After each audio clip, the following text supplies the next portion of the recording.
अस्सलाम वालेकुम दोस्तों, आजकल दुनिया में फ्रॉड आम हो चुके हैं, चाहे वो मोबाइल फ़ोन के ज़रिए किए जाएं या फिर इंटरनेट के ज़रिए। आज की वीडियो में हम आपको QR कोड के ज़रिए किए जाने वाले फ्रॉड के बारे में बताने वाले हैं। हो सकता है ये फ्रॉड आपके साथ भी हो जाए। इन फ्रॉड से कैसे बचा जा सकता है? तो वीडियो शुरू करने से पहले आपसे गुजारिश है कि मेरे चैनल को सब्सक्राइब कीजिए ताकि ऐसी इंफॉर्मेशन वीडियो आप तक पहुंचती रहे। QR का मतलब है क्विक रिस्पांस। इसे सन 1994 में एक जापानी ऑटोमोबाइल कंपनी डेंसो वेयर ने तैयार किया था। ये मैट्रिक्स बार कोड है और इसे मशीन के जरिए पढ़ा जा सकता है। ये कोड ज़रूरी मालूमात पर मुश्तमिल है। इसे मशीन के ज़रिए पढ़ा जाए तो तमाम मालूमात सामने आ जाती हैं। ये चीज़ों की शनाख्त या ट्रैक करने या दीगर मालूमात के लिए आपको वेबसाइट पर भेजने के लिए भी इस्तेमाल होता है। मिसाल के तौर पर अगर हम कार पर कोड को स्कैन करते हैं तो गाड़ी के काम से मुतल्लिक मालूमात ज़ाहिर होना शुरू हो जाएंगी, या हमें मालूमात इन मराइल के ज़रिए भी मिलेंगी जिनसे कार अपनी तैयारी के अमल के दौरान गुजरी है। ये QR कोड आपको कार की वेबसाइट पर भी ले जा सकता है।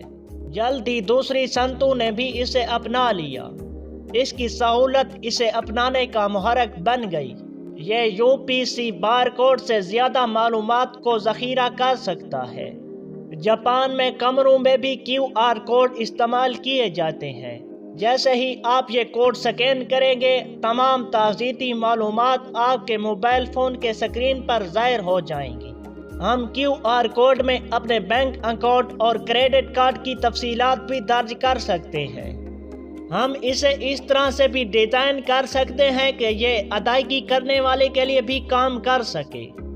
आमतौर पर जब हमें किसी को रकम भेजनी होती है तो हम इसके अकाउंट की तफसीलात लेते हैं। इस अकाउंट नंबर को अपने अकाउंट से जोड़ें और फिर रकम मुंतकिल करें। लेकिन अगर इस अकाउंट का QR कोड है तो जैसे ही हम इसे स्कैन करते हैं हमें इसकी मुकम्मल तफसीलात मिल जाती हैं। इसके बाद हम फौरी तौर पर रकम मुंतकिल कर सकते हैं। अगरचे QR कोड सहूलत फराहम करते हैं, लेकिन इसमें गलतियों और धोखाधड़ी का इम्कान भी होता है। QR कोड्स के जरिए कई तरह के साइबर क्राइम्स किए जा रहे हैं, इसलिए आपको दो बातों का ख्याल रखना चाहिए। आपको इन क्राइम से कैसे बचना चाहिए? जब आपके बैंक में कोई भी रकम जमा करनी है तो आपको किसी को OTP बताने की ज़रूरत नहीं। जब आप किसी को रकम भेज रहे हैं तो आपके पैगाम पर मौसूल होने वाले OTP की तस्दीक करनी होगी।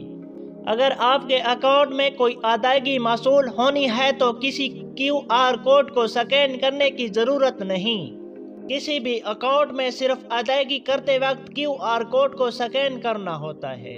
अगर आप इन दो बातों को ज़हन में रखेंगे तो आप इस तरह के फ्रॉड के जाल में फंसने से बच जाएंगे। जिस तरह हम नामालूम अफराद के भेजे गए QR कोड लिंक को स्कैन करने से पहले एहतियात करते हैं, इसी तरह हमें इस बात का भी ख्याल रखना चाहिए कि ये कहां से आया। कुछ साइबर मुजरिम इस सहूलत से फ़ायदा उठाते हैं और फौरी तौर पर कोड में तब्दीलियां करते हैं जो आसानी से पकड़े नहीं जाते। इस तरह वो नया अकाउंट खोलते हैं। दुकानों में इस किस्म के कोड नस्ब होने से खरीदार की तरफ से की जाने वाली अदायगी दुकानदार तक नहीं पहुंचती और खरीदार भी मुतासिर हो जाता है। इसलिए स्कैन करने से पहले QR कोड चेक करें। QR कोड की आड़ में आपके सिस्टम में कुछ वायरस इंस्टॉल हो सकता है। आमतौर पर छोटे दुकानदारों की दुकान में ली गई QR कोड की तस्वीर बड़ी होती है, जिसकी वजह से ग्राहक इसे दूर से स्कैन करने के काबिल होते हैं। कोविड के दौर में ऐसा इसलिए किया गया था कि ग्राहक लोगों के राब्ते में आए बगैर इसे दूर से स्कैन कर सके। QR कोड स्कैन करने से पहले दूसरे फरीक की तफसीलात चेक करें। तफसीलात की तस्दीक होने के बाद ही अदायगी करें।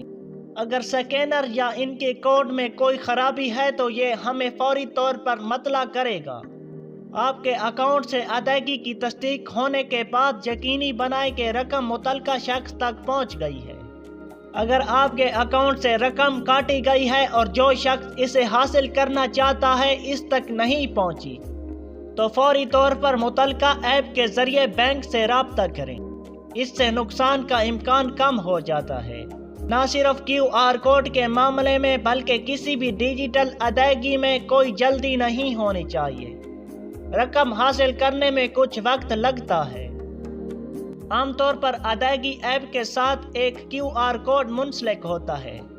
اس کے علاوہ کیو آر کوڈ کو سکین کرنے کے لیے کچھ خاص ایپس بھی ہیں، لیکن انہیں ڈاؤن لوڈ کرنے سے پہلے آپ کو ان ایپس کی درجہ بندی اور جائزہ لینا چاہیے۔ ان ایپس کو مکمل طور پر مطمئن ہونے کے باوجود ڈاؤن لوڈ کرنا چاہیے، ورنہ ایسی ایپس فراڈ کا ذریعہ بن سکتی ہیں۔ کہا جاتا ہے کہ انتہائی چالاک قاتل بھی دانستہ طور پر کوئی سراغ چھوڑ جاتے ہیں، اسی طرح چالاک سائبر مجرم بھی ہماری لاپرواہی کو اپنا ہتھیار بناتے ہیں۔